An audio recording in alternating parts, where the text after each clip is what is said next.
I didn't cry, I didn't confront her, I didn't throw things. I just planned. She had been laughing about how clueless I was from our own kitchen table, texting her affair partner while I made dinner. So when she finally announced it at our anniversary dinner, "I've been having an affair. I want a divorce," I took a sip of wine and said 2 words, "I know." Then I told her I'd already withdrawn my half of our savings, canceled her car insurance, changed my direct deposit, and filed for divorce. She'd be served tomorrow. Her face when she realized the man she called clueless had been 10 steps ahead the entire time, that was the moment the whole story turned. The moment 2 words dismantled everything Andrea had planned. There is a particular kind of silence that falls when the truth arrives uninvited to the dinner table. Not the comfortable silence of people who know each other well, but the suffocating kind, the kind that presses against your chest and makes the candlelight feel accusatory. That was the silence that followed my 2 words. Andrea stared at me, her lips parted, then closed, then parted again. "You what?" she managed. Around us, the restaurant hummed with the ordinary sounds of other people's ordinary evenings. Clinking glasses, distant laughter, a waiter reciting specials. None of it touched our table. I set my wine glass down carefully.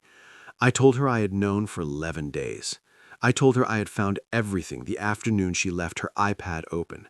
Blake's messages, the photographs, the videos, the conversations where they had laughed about how clueless I was.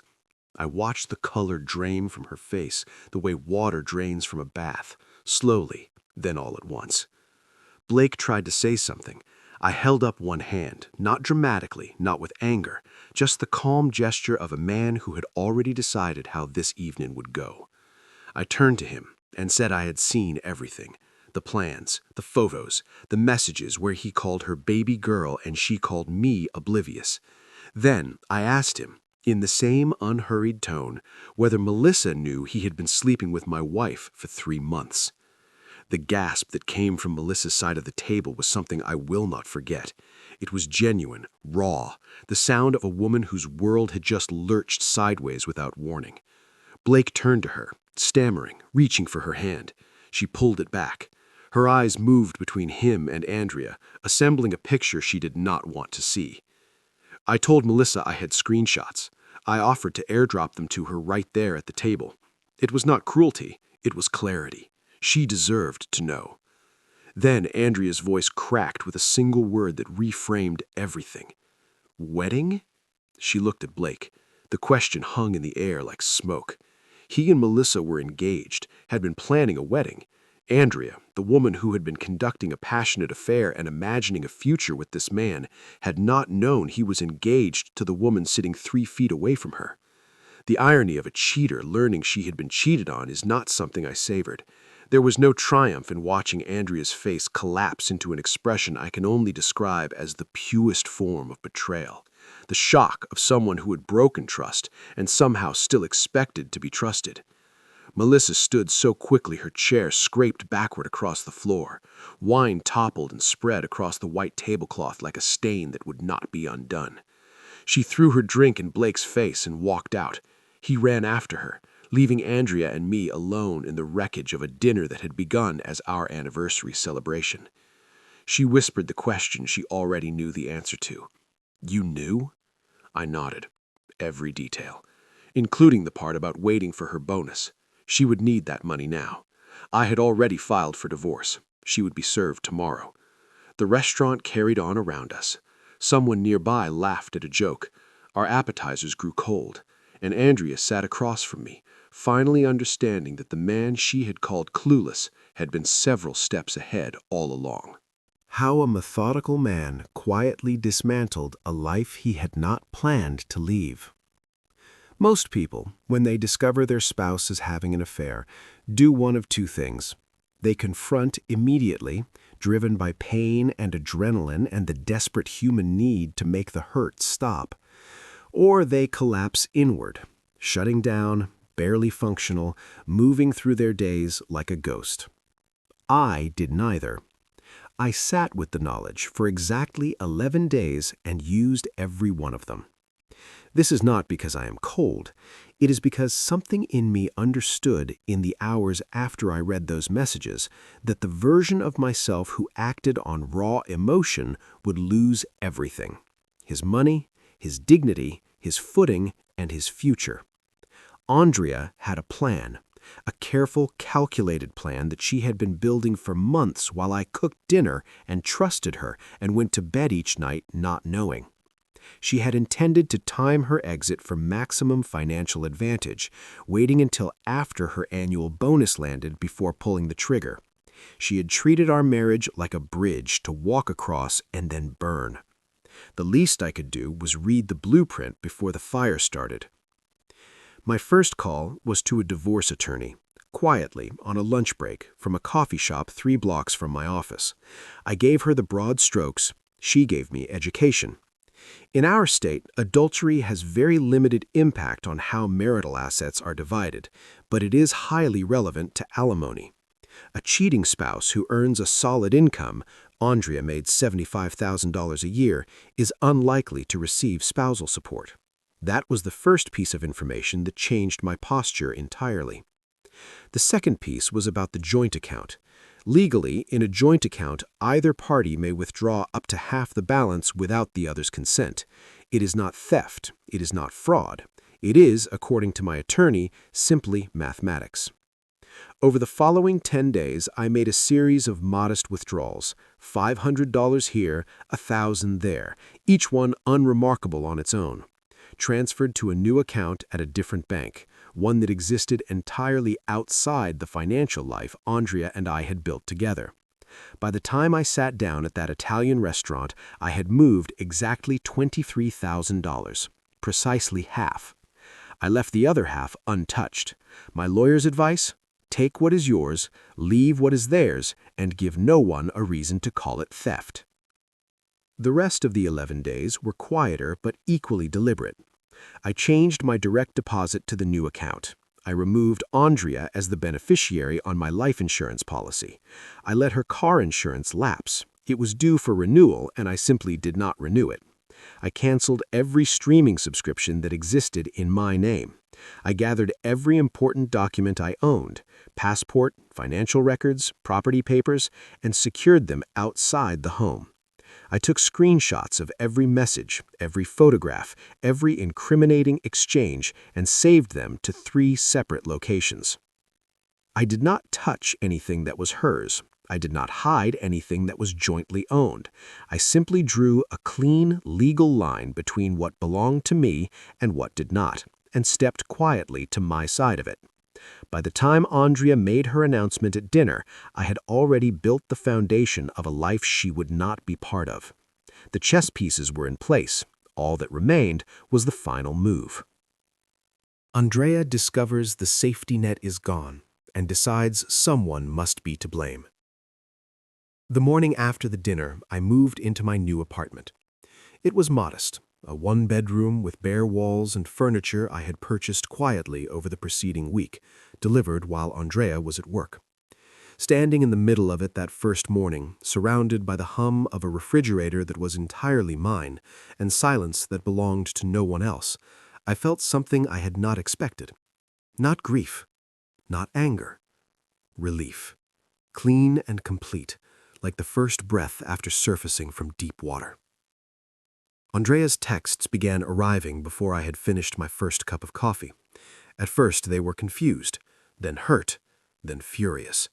She had gone to check the joint account and found exactly what I had left her: $23,000, her half, untouched. She called it theft. She called it sabotage. She used words I won't repeat and demanded I explain myself. I did not respond. My lawyer had advised me not to, and beyond legal strategy, I simply had nothing left to say. By day 3, she escalated. She appeared at my office with her mother, Gloria, a woman who had always treated our marriage like a subsidiary of her own household. Gloria marched to my desk with the energy of someone accustomed to problems dissolving when she entered a room. She told me I was going to fix this. She said Andrea had made a mistake. A 3-month mistake, I thought, but didn't say. She said her daughter was sorry. I asked what exactly Andrea was sorry for. getting caught, or the 92 text messages telling Blake she loved him. Gloria shifted tactics and asked me to at least help with expenses while Andrea got on her feet. I asked where Blake was in this financial equation. The silence that followed confirmed what Melissa had already told me over coffee 2 days prior. Blake was not the successful marketing professional Andrea had believed him to be. His career existed almost entirely on Melissa's income. He had 15,000 social media followers and 0 paying sponsors. He had been living in Melissa's condo, a condo that was now being legally contested because he had convinced her, just weeks earlier, to add his name to the deed. Blake was not a man with a plan. Blake was a liability with a good haircut. Andrea, meanwhile, tried a different angle. She posted on social media a carefully worded account of a woman blindsided and financially abandoned by a cold, vindictive husband. She painted herself as a victim of manipulation, framing my legal and measured preparations as cruelty. Her friends rallied, the comments filled with sympathy. For approximately 48 hours, the narrative held. Then Melissa commented, 7 words, "Maybe mention you were sleeping with my fiancé." The questions started immediately. Andrea deleted the post, but the internet has a long memory, and her friends had already seen it. The sympathy evaporated. What remained was something harder and more honest, the recognition that Andrea had not been abandoned.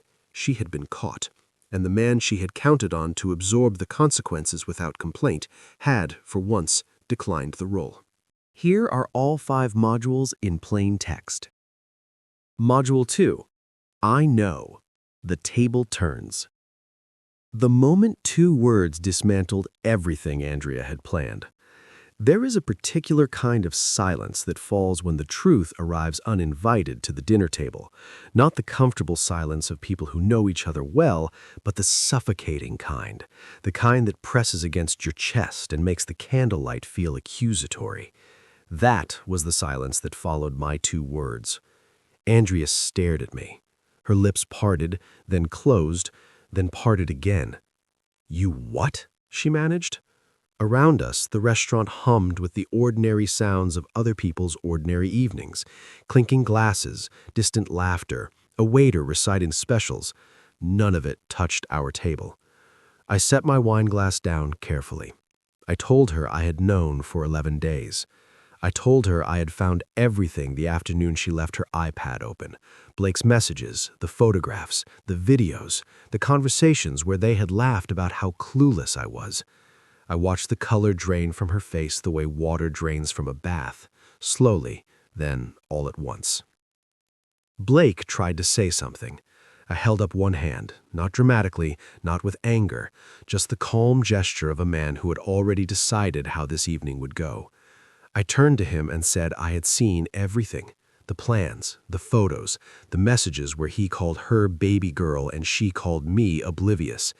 Then I asked him in the same unhurried tone whether Melissa knew he had been sleeping with my wife for 3 months. The gasp that came from Melissa's side of the table was something I will not forget. It was genuine, raw, the sound of a woman whose world had just lurched sideways without warning. Blake turned to her, stammering, reaching for her hand. She pulled it back. Her eyes moved between him and Andrea, assembling a picture she did not want to see. I told Melissa I had screenshots. I offered to airdrop them to her right there at the table. It was not cruelty. It was clarity. She deserved to know. Then Andrea's voice cracked with a single word that reframed everything. "Wedding?" She looked at Blake. The question hung in the air like smoke. He and Melissa were engaged, had been planning a wedding. Andrea, the woman who had been conducting a passionate affair and imagining a future with this man, had not known he was engaged to the woman sitting 3 feet away from her. The irony of a achiever learning she had been cheated on is not something I savored. There was no triumph in watching Andrea's face collapse into an expression I can only describe as the purest form of betrayal. The shock of someone who had broken trust and somehow still expected to be trusted. Melissa stood so quickly her chair scraped backward across the floor. Wine toppled and spread across the white tablecloth like a stain that would not be undone. She threw her drink in Blake's face and walked out. He ran after her, leaving Andrea and me in the wreckage of a dinner that had begun as our anniversary celebration. She whispered the question she already knew the answer to. "You knew?" I nodded. Every detail, including the part about waiting for her bonus. She would need that money now. I had already filed for divorce. She would be served tomorrow. The restaurant carried on around us. Someone nearby laughed at a joke. Our appetizers grew cold, and Andrea sat across from me, finally understanding that the man she had called clueless had been several steps ahead all along. Module 5. The Collapse of Blake, the man behind the myth. The affair partner's glamorous life turns out to be a borrowed fiction. There is a particular kind of man who is very good at seeming. He seems successful. He seems charming. He seems like the kind of person whose life is always slightly more exciting than yours, a little more spontaneous, a little more free, built on choices that look like courage from the outside. Blake was that man. Or rather, Blake had spent 2 years perfecting the performance of being that man, and Melissa's income had been funding the production. The picture assembled itself gradually in pieces that arrived from an unlikely source. Melissa had reached out to me 3 days after the dinner. She suggested coffee. I agreed, curious and cautious in equal measure. She was composed in the way that people are composed when they are holding themselves together through sheer determination. Back straight, voice steady, eyes that had clearly been crying recently but were not crying now. She thanked me for what I did at the restaurant. I told her she deserved to know the truth. She agreed, and then she told me her version of it. Blake had been living with her for 2 years. In that time, he had contributed almost nothing financially. His brand as a lifestyle and marketing influencer had 15,000 followers, a number that sounds impressive until you understand that it generated no income, no brand deals, and no realistic prospect of either. He owed his mother $12,000. He had borrowed money from friends under the guise of investing in his platform. He had convinced Melissa, in a moment she now described with quiet fury, to add his name to her condo just 1 month before the dinner. She was already consulting a lawyer about having it removed. The successful marketing career Andrea had believed in, the one that made Blake seem like an equal partner rather than a dependent, was a story he had told well and often enough that people stopped questioning it. Andrea had not questioned it. She had been too busy imagining a future with this man to examine the foundation he was standing on. When that foundation cracked, Blake's instincts were immediate and entirely self-preserving. He threw Andrea under the bus with both hands. He contacted Melissa with a version of events in which he was the victim, a good man who had been pursued, pressured, and manipulated by an obsessed colleague. He called Andrea unstable. He used the word stalker. He said she had threatened him, that he had only continued the relationship out of fear. He sent these messages from the same phone he had used to call her baby girl and say he loved her, apparently unconcerned that Melissa might think to compare the two accounts. Melissa forwarded everything to me. I forwarded it to Andrea. The rage texts that followed were something to behold. Andrea was incandescent, not at herself, not at the choices she had made, but at the betrayal of discovering that the man she had blown up her marriage for was now rewriting history to save his own skin. She had burned 7 years of her life to the ground for a man who, when the smoke cleared, would not even claim her. I watched this from a comfortable distance, from my quiet apartment, through the illuminated screen of my phone. I did not feel satisfaction exactly. I felt something closer to the particular sadness of watching someone learn an expensive lesson far too late. Andrea tries to rewrite the story online. The internet has other plans. There is a moment in every public unraveling when the person at the center of it decides that the solution is audience. If enough people hear your version first, the thinking goes, then your version becomes the truth. Andrea reached that moment approximately 72 hours after the dinner, armed with a carefully constructed post, a sympathetic profile photo, and the absolute conviction that she was the wronged party in this story. The post was a work of creative revision. In Andrea's telling, she was a woman who had made a mistake, she was honest about that much, but who had been met with a response so calculated and disproportionate that it amounted to financial abuse. She described discovering the drained account as a violation. She described the canceled insurance, the changed direct deposit, the divorce filing as acts of deliberate cruelty designed to leave her destitute and powerless. She did not mention Blake by name. She did not mention the 3 months of messages, the explicit photographs, the 92 declarations of love, or the detailed financial exit strategy she had been building on the assumption that I would remain oblivious until it suited her to leave. Her friends responded exactly as she had hoped. The comments filled with outrage on her behalf. Words like controlling and vindictive appeared. Someone suggested I had been planning the financial maneuvers long before the affair, that the affair was perhaps a response to pre-existing cruelty. The narrative was gaining momentum. Then Melissa commented. She did not write a paragraph. She did not explain or contextualize or build a case. She wrote 7 words. Maybe mention you were sleeping with my fiancé. And then, because the comment section began filling with questions, she added one more line. 3 months, while we were planning our wedding. The thread collapsed in real time. Andrea's friends, to their credit, asked the questions that needed asking.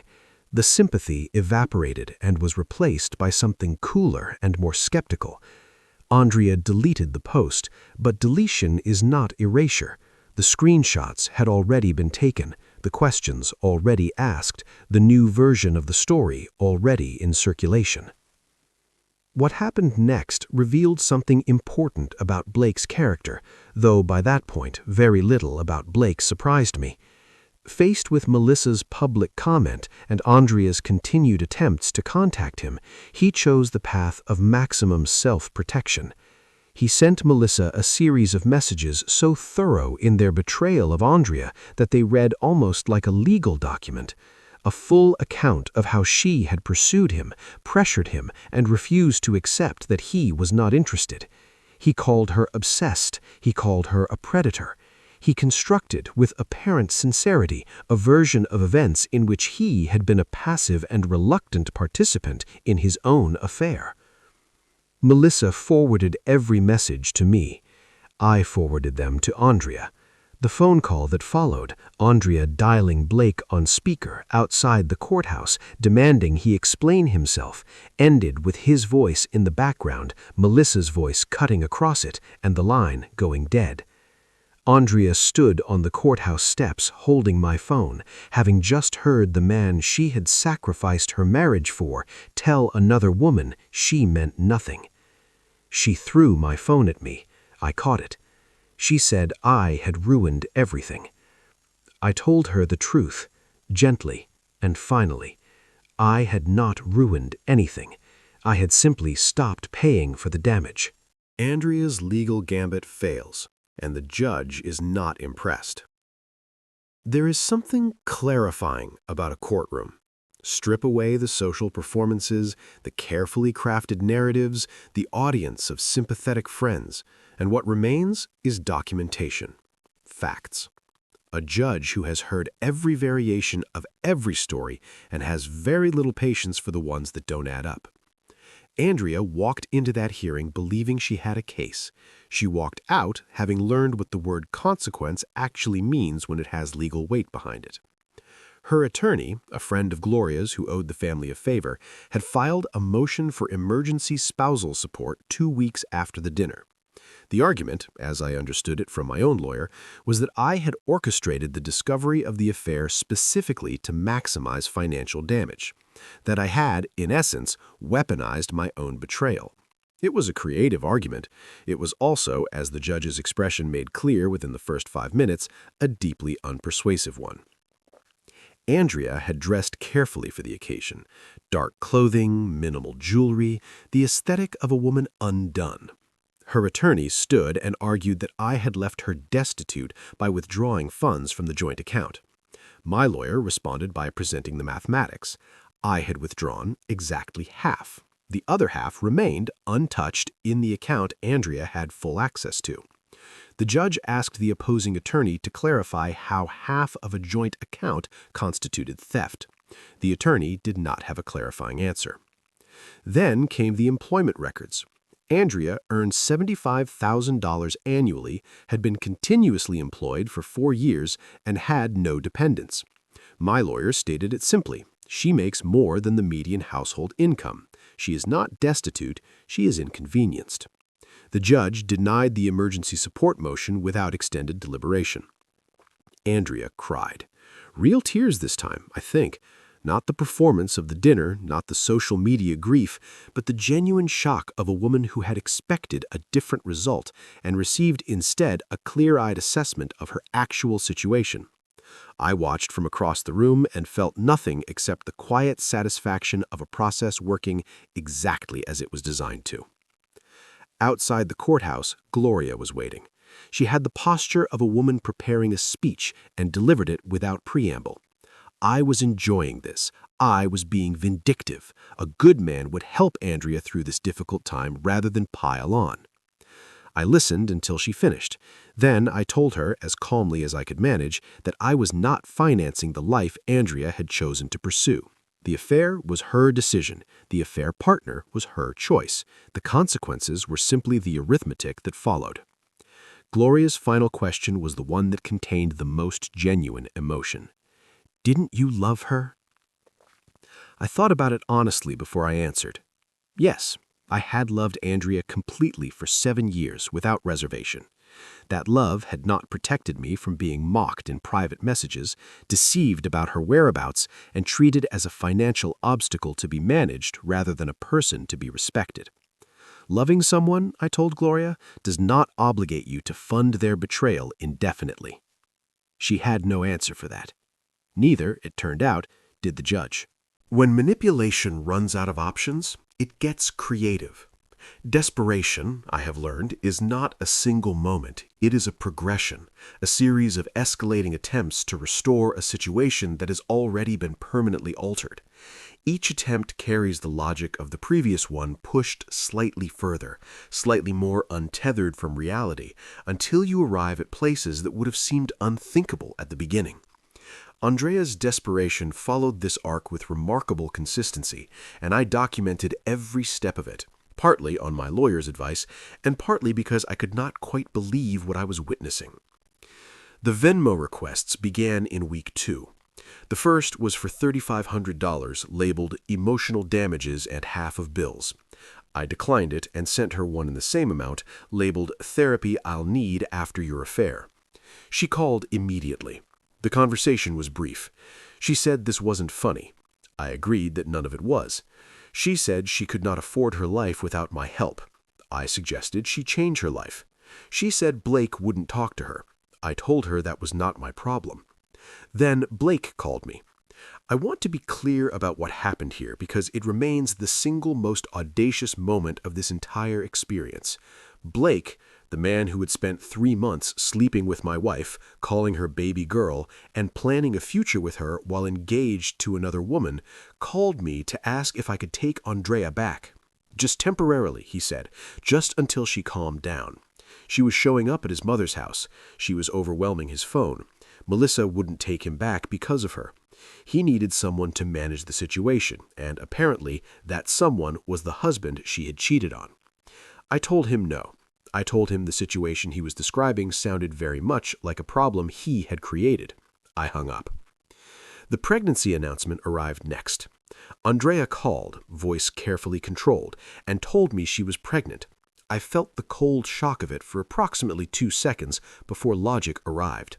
I reminded her that I'd had a vasectomy 2 years prior, a decision we had discussed extensively that she had agreed to that was documented in medical paperwork I could produce if necessary. I also reminded her that she had been buying tampons as recently as last week, a fact I knew because she had put them on the shared grocery list we still technically maintained. The line went silent for a long moment, then she hung up. The dollar came later. She sent a Venmo request for $1. The note said, "I miss you." I stared at it for longer than I expected to.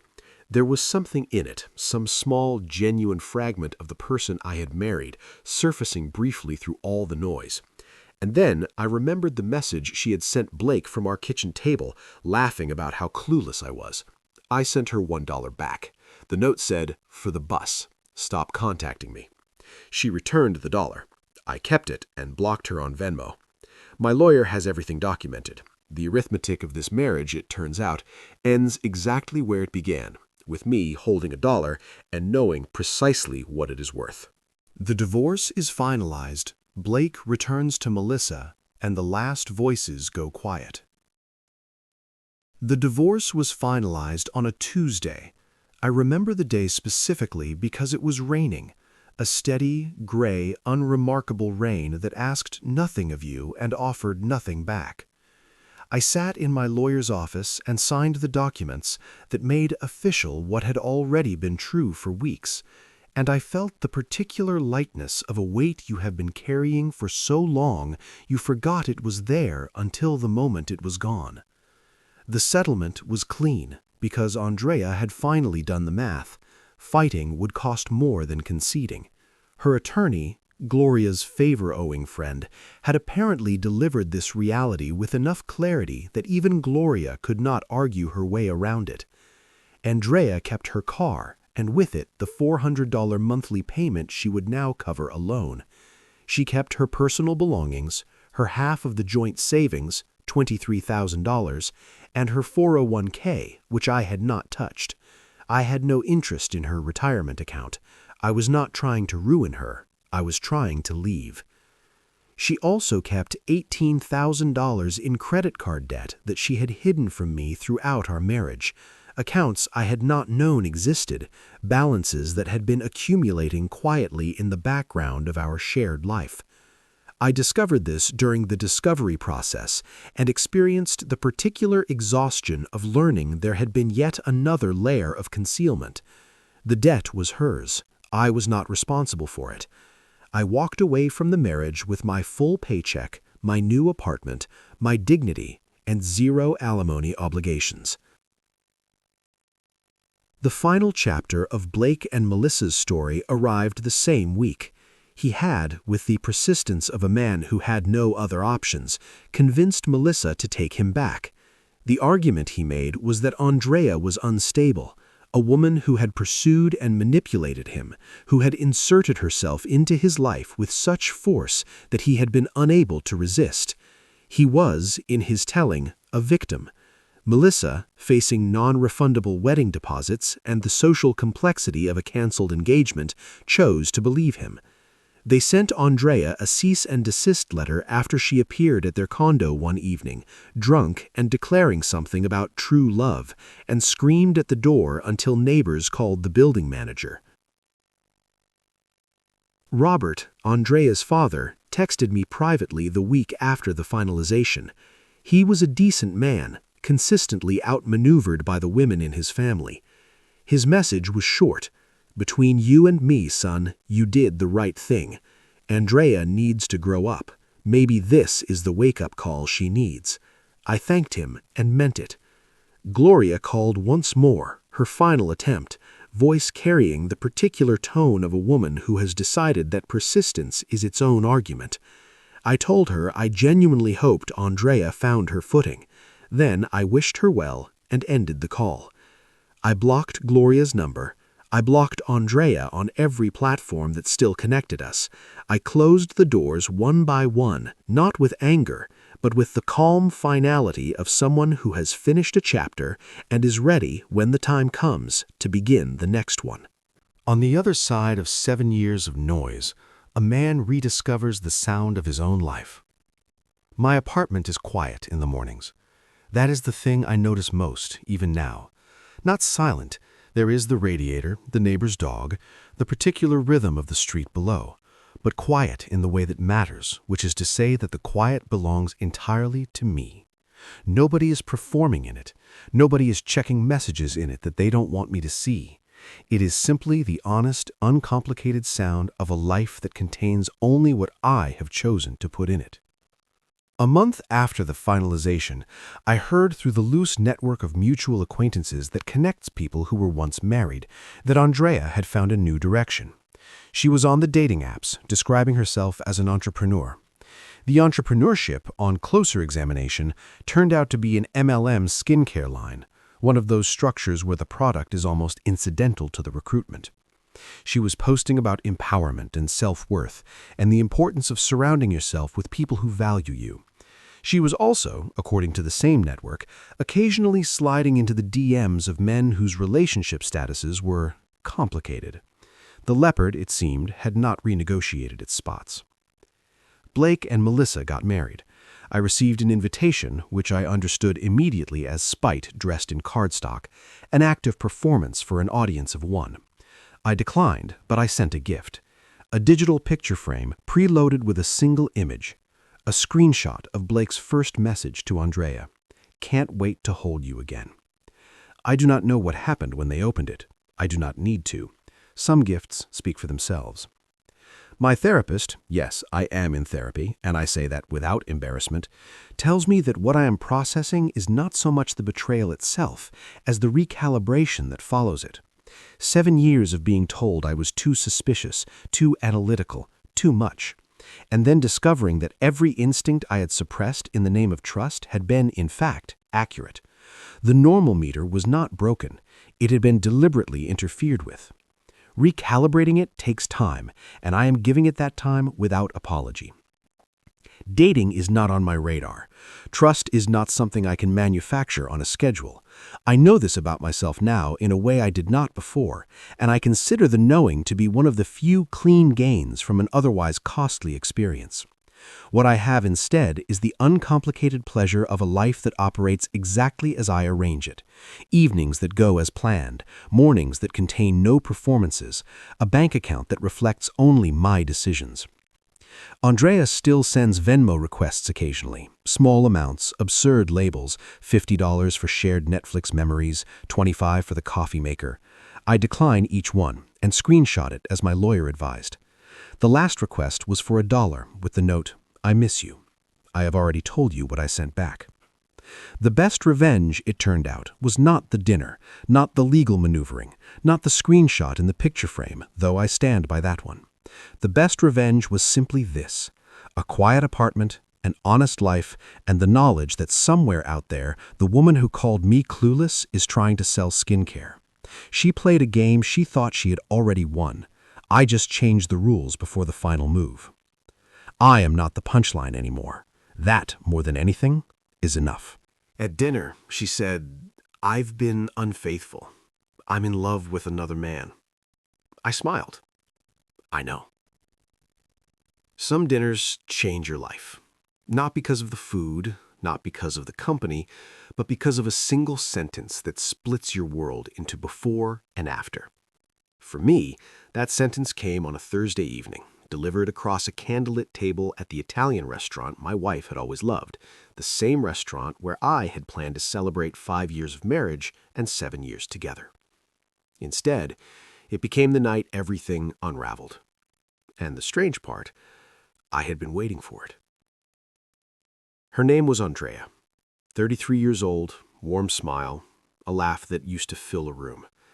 She had insisted on turning our anniversary dinner into a group outing, inviting her work colleague Blake and his girlfriend Melissa. At the time, she framed it as more fun. I knew the real reason. I had known for exactly 11 days. It started the way most disasters do, quietly, accidentally, with a single notification on a forgotten iPad. She had left it at home while I was working remotely. A message appeared on the screen from Blake. "Can't wait to hold you again." My first instinct was denial. People misread tone in text messages all the time, but something made me look further, and once I started reading, I could not stop. 3 months of messages, explicit photographs, videos, detailed conversations about their plans, specifically her plan to leave me once she had secured her annual bonus and figured out the financial landscape. The message that stayed with me, the one I still think about, was sent 2 weeks before that dinner. She had written to him, "He's so clueless, lol. Still thinks I'm working late on the Henderson project that ended a month ago. I read it twice. Then I set the iPad down exactly where I had found it, went back to my desk, and sat in silence for a very long time. I did not cry. I did not confront her. I did not throw things or make accusations or demand explanations. I had always been a methodical person, and something in me, some cold, quiet part, understood immediately that emotional confrontation would cost me everything and gain me nothing. She had a plan. I needed one too. Over the next 11 days, I built mine carefully. I consulted a divorce attorney without telling a soul. I learned that in our state, adultery has limited effect on asset division, but can eliminate alimony entirely. I learned what I was legally entitled to do, and more importantly, what I was legally protected in doing. I began moving money, slowly, in amounts small enough not to trigger alarm, from our joint account into a new one at a different bank. I changed my direct deposit. I canceled the subscriptions held in my name. I removed her as my life insurance beneficiary. I stopped paying for her car insurance, which was due for renewal. I documented everything and saved copies in 3 separate locations. And then I went to dinner. I sat across from the man my wife loved. I shook his hand. I ordered the pasta. I waited.